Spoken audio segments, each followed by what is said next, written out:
Good morning, everybody, and a heartfelt thank you to Chancellor Khosla, the UC Regents, Vice Chancellors, Academic Senate members, Deans, Provosts, and all here today.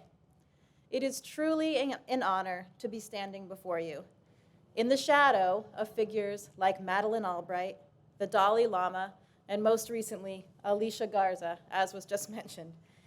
People often ask if I was scared on the launch pad, perched upon the top of a giant stick of dynamite, or during my spacewalks, gazing into the void and vast blackness of the vacuum of space through a thin plastic visor.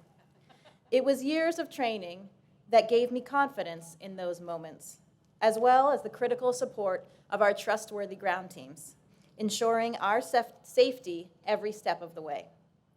And so I wasn't scared in space, at least not compared to the terror of standing here before you today, hoping I might sound at least an ounce as profound as those legends that have stood here before me. Houston, a little help, please. As I survey the scene, the first thoughts that cross my mind are the countless memories that I formed here at UCSD, just down the hill as a graduate student at the Scripps Institution of Oceanography. 6 unforgettable years full of afternoon surf sessions at the pier, combined with a jog along La Jolla's canyons and cliffs, known as the Double Doozy, and scuba dives in the kelp forest. But I promise, there was also a lot of hard work. I can vividly picture the scene in those days, floating in the Pacific on my longboard, drifting effortlessly among the waves, gazing back toward the striking golden sandstone cliffs, the sun shining down on us in the brilliant blue sky above. I realized in those moments how incredibly fortunate we and all of you are to be in this spot, and how this combination of access to nature and outdoor activities was so crucial to my mental health and well-being during such demanding doctoral studies. Over the years, I've recognized even more so what a powerful influence nature wields, and that it is a necessary component of my life. My mother always says, nothing beats nature. And as usual, she is right. Remember that as you move on throughout your lives. Remember to take time for yourself, for the things and the people that you care about, to appreciate the beauty around you. Strive to protect that balance that is truly essential to your success and happiness in this world. Perhaps the most noteworthy perk of being an astronaut is the breathtaking view that we are so fortunate to have. The opportunity to gaze down at our planet. The contours and shadows of mountain peaks along their rugged spines, mouths of rivers spilling their watercolor swirls into coastal currents, swaths of land painted red with clay, diverse shapes, colors, and textures of sand dunes stretching from sea to sea, vast stretches of forest, and yes, also the human punctuation of agriculture and deforestation. Swirling ice flows on frozen seas, brilliant bands of red, yellow, and orange as the sun sets and the darkness of space takes over. There, from the vantage point of the International Space Station, 250 miles above Earth's surface, we astronauts have the sustained privilege of taking all of it in, passing over the most disparate of extreme climate zones and seasons, one 90-minute orbit at a time. If that observation weren't enough, you are floating 24 hours a day, traversing the globe at 5 miles per second. As I experienced this, knowing that every person I've ever met, every place I've ever been, every experience I've ever had is down there below me, it often felt surreal. As silly as it sounds, it often felt as if I were on a movie set. Of course, I understand the physics behind how I was where I was, but it still seemed impossible to believe that I could actually be there, suspended above it all. As one gazes down at Mother Nature's extraordinary palette, the eye is drawn to the thin, tenuous band of an atmosphere surrounding it. From the space station, the human eye can even detect the subtle gradient of blues as the atmosphere thins with altitude, fading ever too quickly into the blackness of space. This single diffuse layer is key to sustaining all life on this planet. When one has the privilege to witness this from above, it is immediately apparent that not only it is breathtaking, it is utterly unique and absolutely fragile. We must do all we can to protect it. Thankfully, for all residents of planet Earth, your generation seems to inherently have the right attitude about taking care of and protecting our planet. Whether it is one of your priorities or not, however, you are dealing with the consequences of all those before you. It is our duty as the temporary inhabitants of this brilliant blue oasis in the solar system to cherish and to protect it. It is our mindful responsibility. I challenge you to identify concrete actions that you can personally undertake to advance a more sustainable manner of living. Your choices matter. Reduce your use of plastics, utilize clean energy, minimize food waste, start a home compost. Get involved in an environmental effort in your community. Plant a native habitat.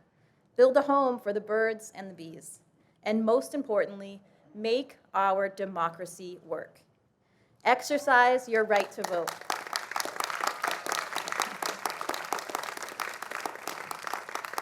Exercise your right to vote and elect people that will propel us forward in the right direction. Remember my mother's words, nothing beats nature. I know that you too will cherish your memories here at this academic powerhouse, nestled in the most idyllic of settings. Take a moment to reflect on some of them now. Sear them into your memory with the intensity of this California sunshine. I had the opportunity to hear some of these personal stories yesterday from some of the students, and it was wonderful to hear those memories through their words. I am certain the bonds you have formed here with your roommates, classmates, professors, and friends will last a lifetime. This is such an incredibly special and formative period of your life. The first foray of independence for many of you after leaving the nest of your family and childhood home. You know, just last month, I spent the weekend at my college freshman year roommate's, her daughter's bat mitzvah, celebrating this pivotal life moment with friends whom I've shared my life with since the 90s. Yes, the 90s. Apologies, I know you graduates are wholly unfamiliar with that era. The point remains that decades later, those relationships remain among the most important in my life. Look around at your peers and friends. Imagine what diverse and promising journeys you will bear witness to, that you will help shape by lending an ear, a partner to celebrate with, a shoulder to cry on. I promise you, these bonds are even stronger than the ones you were supposed to memorize in organic chemistry class. And be warned, like mine, your science jokes will likely not improve. As a graduate student down the hill, striving to come up with novel research proposals, navigating through the logistical complexities involved in carrying out an experiment, and balancing course workload and the demands of everyday life, I also became intimately familiar with the concept of imposter syndrome. Attributing success to luck, statements such as, "I'm really not that smart, I just work hard." These were things that I found myself thinking and heard my classmates saying, constantly justifying or explaining our achievements. It was eye-opening to recognize this, but incredibly frustrating to remain unable to cast those thoughts aside. I felt that although things were working out for me as I progressed through each chapter of my thesis work, surely it would catch up to me. Eventually, my good luck streak would end, and I would be exposed as someone who didn't have what it takes to be a scientist. I acknowledged that I was adept at executing the task at hand, but was threatened by the thought that there was so much more to being a successful researcher. I didn't think that I had the sort of mind that I could consistently generate innovative ideas, not to mention ones reasonable enough to obtain funding. At some point, surely I'd be viewed as a fraud. It helped to understand these issues, to read about them, to talk about them with my classmates, and to cast aside the notion that the problem was unique to me. Despite increased awareness of the cultural and societal disparities involved, such pervasive thoughts of imposter syndrome still hold back many, especially in technical fields. It is up to all of us to recognize these kinds of inequities and to have the courage to reach out and stand up for one another. These were formative years for us as academics and as fellow human beings. We learned such valuable lessons through our own and each other's experiences.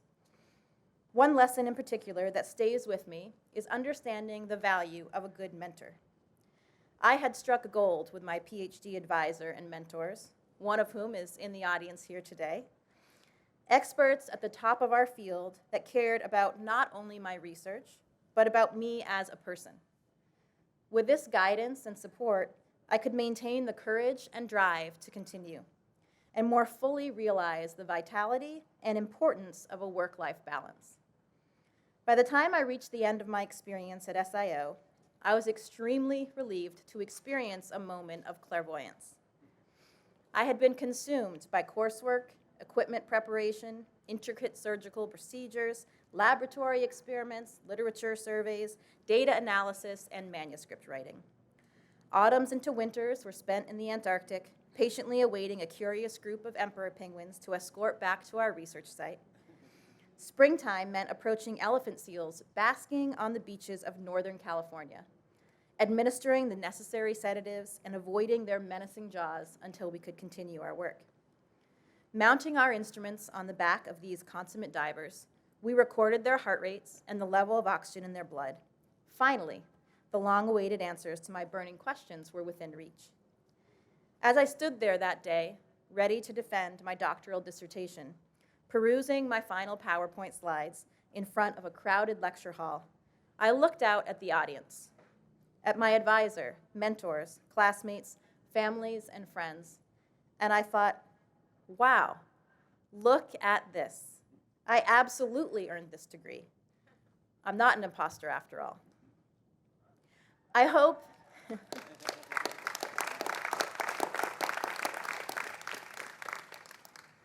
that all of you graduates here today experience your own revelations of accomplishment, pride, and deserved recognition. As for your struggles along the way, your journey during these last few years is certainly unique. And I was right there with you in 2020, perhaps from a slightly different elevation. My space capsule had launched from a COVID-free world in September of 2019, and we returned to a completely different planet in April of 2020. Talk about the ultimate quarantine. Despite the numerous challenges that have been hurled at you, you are here. You made it. Congratulations.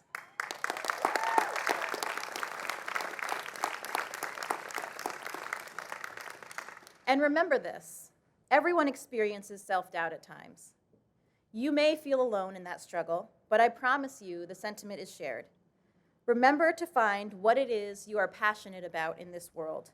Make it your North Star. Cultivate it into a positive, purposeful passion. Identify what work needs to be done and take advantage of your natural talents. The possibilities are truly endless when we allow our authentic selves to shine through and fortify our dreams with determination. Find those mentors who inspire and guide you, and don't forget to pay it forward and be one too. There is always someone at an earlier phase of life, someone who can benefit from your experience, insights, and guidance. Those mentors may have the foresight to guide you when it's time to take some risks, to push yourself slightly outside of your comfort zone, and perhaps learn some of life's most important lessons through failure. I've certainly experienced failure of my own. Perhaps the biggest of my life also occurred right here in La Jolla back in 2009, just a few months before successfully defending my PhD, after I had interviewed as one of the finalists for NASA's astronaut selection.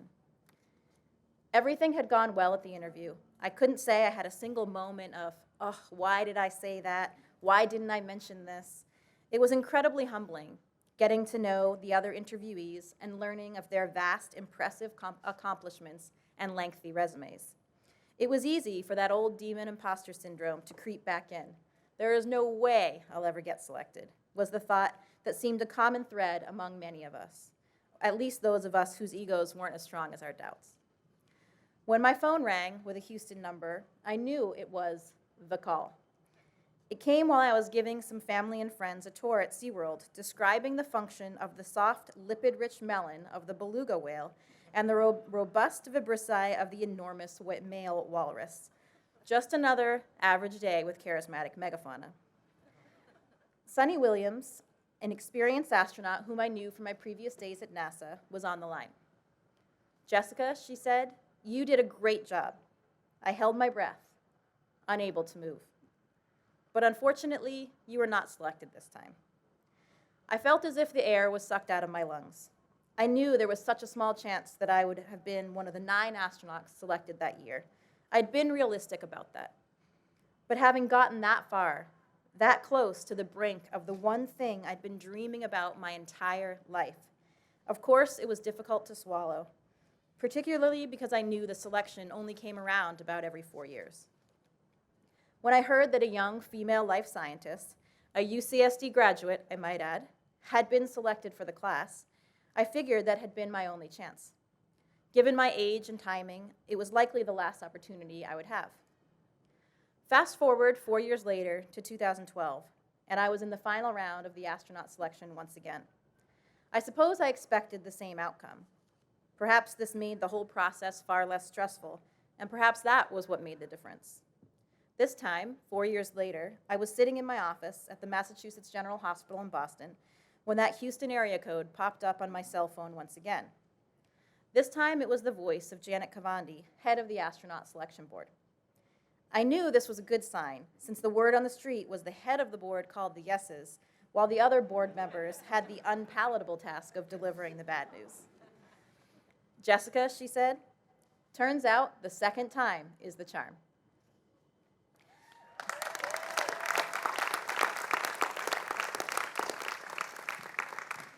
Words escaped me. I had fled to the end of the hallway for better reception, and I stood there under the dim light, unable to fully process what was happening. Attempting to summon the most eloquent words possible, all I was able to muster was, "Really?" Janet went on to ask me if I'd like to join the astronaut office, then delivered the most difficult part of the news. "But you can't tell anyone for a couple weeks until we announce it."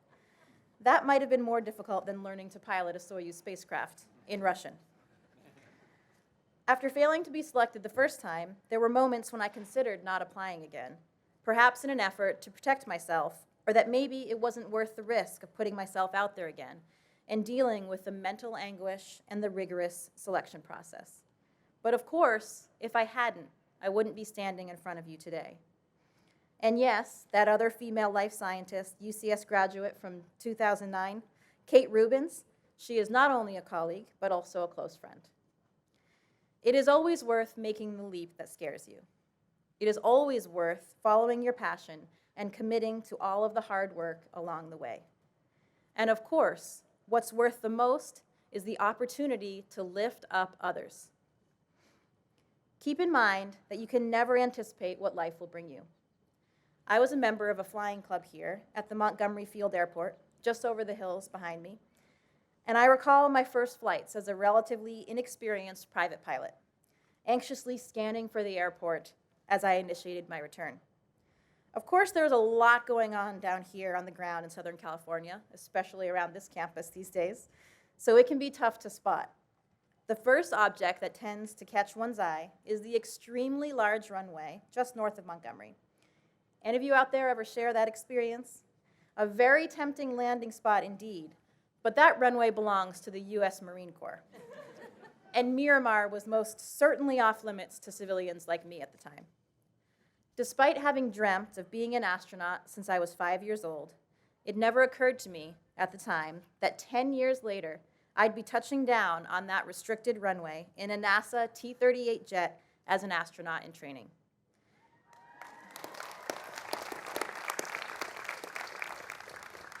It was surreal that day as our jet lined up for the runway, but this time it was Montgomery Field that passed by my window.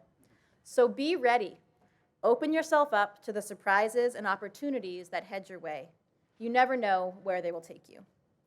Less than a decade after leaving these cliffs of La Jolla, I found myself on the International Space Station, floating in the cupola, our prime observatory for gazing down upon the brilliant blue gem below. Encircled by windows, with one pointing directly down toward Earth, I reminisced about the various spots that I have lived as they passed into view. The space station frequently crosses Southern California, and with my 400-millimeter lens, I could even spot the Scripps Pier, which immediately led to wondering what the surf report might be. I think you should be seeing some of these photos right now. Can you see them? I can't see the screen. Hopefully you're seeing some of these photos of San Diego that I took from the vantage point of the International Space Station. And as you can see on the last one that's a little bit more zoomed in, you can even see the pier if you look really closely. On my very first spacewalk with fellow astronaut and friend Christina Cook, I vividly recall passing almost directly over San Diego. And if you missed my space-suited shout-out, you can watch it anytime on NASA TV. Yes, there is a NASA TV if you didn't know. I will always remember the moment I first arrived to my microgravity apartment. The ISS hatch was flung open, and I floated inside, with little grace and a bit awkwardly as I learned how to navigate through the 3D volumetric space.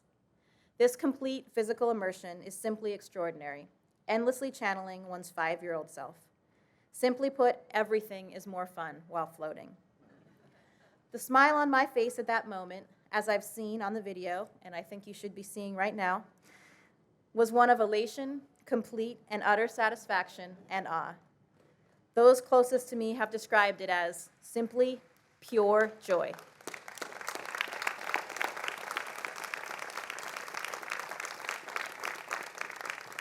At that moment, drifting weightlessly into the embrace of my 6 friends, colleagues, and NASA classmates, I knew that all of it was worth it.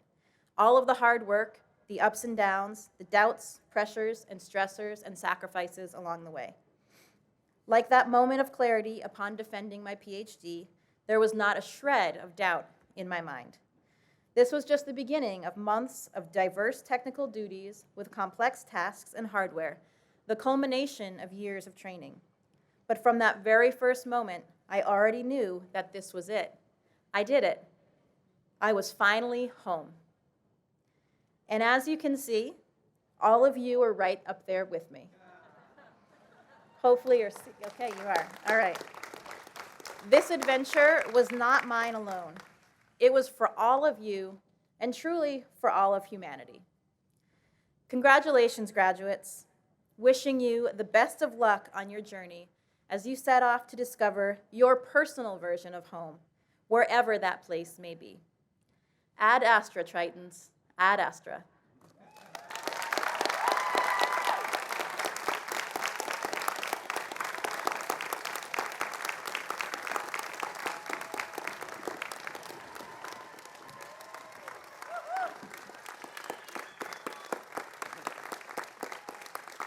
And today I also wanted to present this flag that was up on the space station with me. It is home now, back here at its true home at UC San Diego, for all of you to enjoy. Thank you.